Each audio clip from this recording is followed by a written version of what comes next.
প্রথম বিভাগের ক্রিকেট ছেড়ে অনেকেই যে কোনো কাজ করতে প্রস্তুত।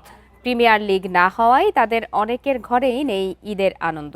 তালহা জুবায়ের মন্তব্য করেন, বিসিবির বর্তমান বোর্ড ঘরোয়া ক্রিকেট গুরুত্ব না দেয়ায় বিপদে পড়তে হচ্ছে অনেককে।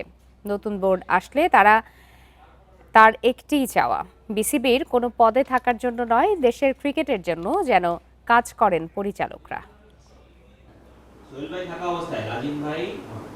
সারা দেশে ঈদের আমেজ, খুশি আনন্দে ঘরে ফেরা আর কেনাকাটায় ব্যস্ত সবাই।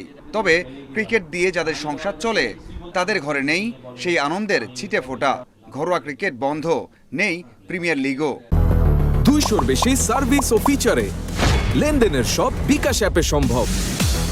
XYZ যেই বোর্ড প্রেসিডেন্ট হোক না কেন, কিংবা এখন যারা আছেন বোর্ড, আপনারাও যদি থাকেন, মাঠের খেলাটা আমরা চাই।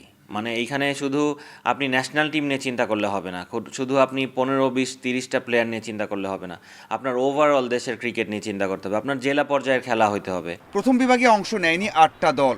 ক্রিকেটারদের এমন বাজে অবস্থা, তাতে খেলা ছেড়ে যে কোনো কাজ করতে প্রস্তুত। যে 8টা টিম খেলে নেই, এই প্লেয়ারগুলা ওরা বলতেছিল স্যার খেলাই আর খেলবোই না, আর খেলবো না, অন্য কোনো কাজ করব, রিক্সা চালাবো, যা মনে হয় তাই করব।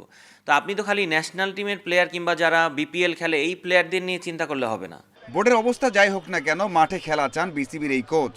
আগে কথা বলতে পারতেন না, আর এখন কথা বললেও লাভ হচ্ছে না। সত্যি কথাটা মানুষ শুনতে চায় না আসলে, এবং সত্যি কথাটা বললে হয়ে যায় কি, তখন বলে যে আগের বোর্ড থাকতে কেন বলেন নাই। ভাই, আগের বোর্ড থাকতে যখন বলা হয় নাই, আপনারা সবাই জানেন কেন বলা হয় নাই। আগের সময়ে কথাই বলা যেত না। তো এখন তো আমাদের এই নতুন আন্দোলন, নতুন বাংলাদেশ, এখনও যদি কথা না বলতে পারি, তাহলে আপনারা মানে এই আন্দোলন কেন করলেন? বুলবুলের বোর্ডের অধীনে ক্রিকেটারদের অসম্মান করা হয়েছে একাধিকবার। অস্থিরতা বেড়েছে নানা অনিয়মে। আপনার কারণে এই যে এই জিনিসগুলো হচ্ছে, আপনার ওই একটা কমেন্টের পরে, পোস্টের পরে, সো আপনার তো আরও মিডিয়ার সামনে এসে সরি বলা উচিত।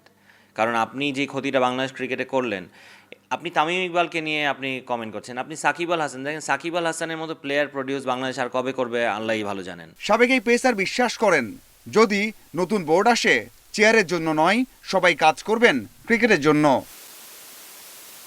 Mazharul Islam, independent news.